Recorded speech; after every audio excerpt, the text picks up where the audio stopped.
Assalamualaikum warahmatullahi wabarakatuh. Hari ini hari kedua kegiatan pendampingan calon guru penggerak. Saya di SD 2 Kapung Baru. Pendampingan kali ini dengan tema evaluasi dan pengembangan proses pembelajaran.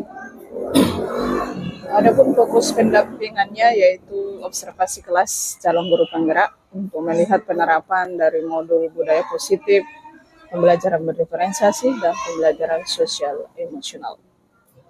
Jadi kegiatan observasi kali ini kita masuk di ruang kelas bersama dengan CGP.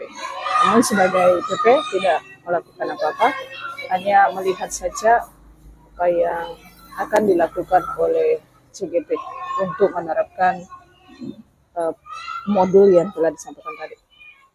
Di pendampingan ini hanya ada beberapa saja, karena kegiatan intinya observasi kelas. Tapi pagi ini sehat.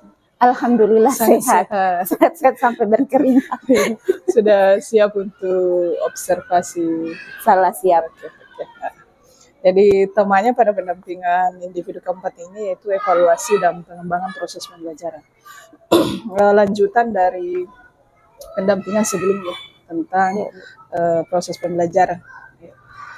Fokus pendampingan itu observasi ke Ibu perihal bagaimana Ibu menerapkan modul ajar yang yang sudah dibuat, yang memuat 3 budaya positif, pembelajaran berdiferensiasi, dan pembelajaran sosial emosional. Jadi tiga hal ini yang ada dalam RPP atau modul ajar yang telah dikirim sebelumnya. Bagaimana Ibu nanti menerapkan di kelas.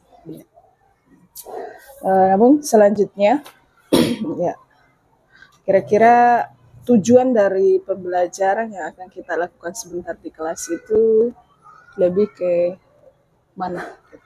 Tujuan pembelajaran kan materinya ini Quran Surah Al-Falaq. Ya. Jadi tujuan pembelajaran yaitu ini kan materi sudah pertemuan kedua. Pertemuan sebelumnya yaitu memperkenalkan atau anak-anak melafalkan surah Al-Falaq.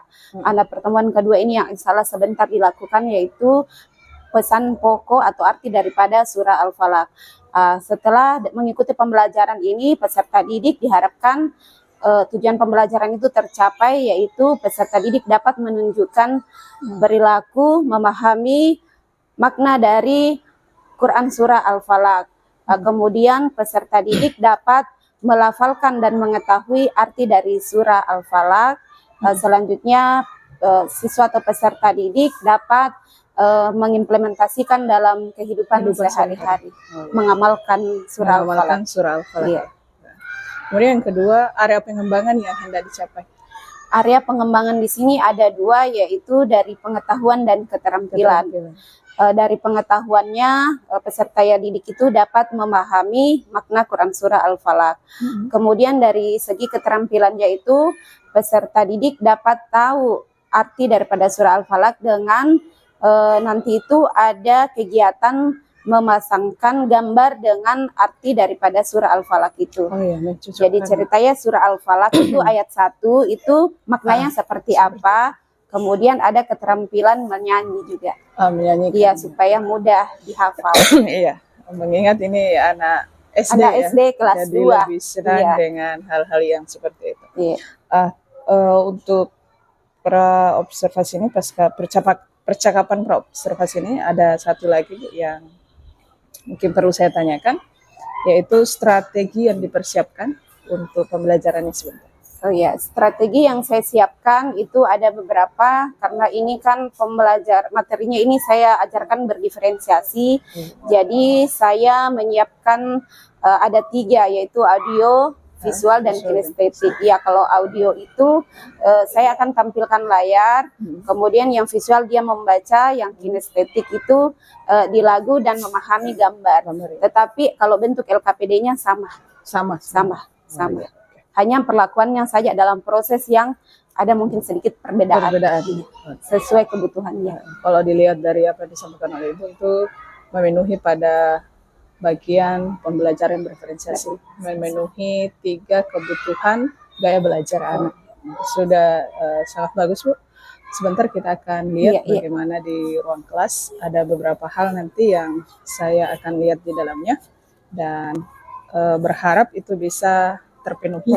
Iya, karena ada form observasi pembelajaran yang saya akan isi dan nantinya ini akan di scan dan di upload ke LMS sebagai laporan. Oke, ya cukup Bu, kita bisa lanjutkan di ruang kelas. Kasih Bu.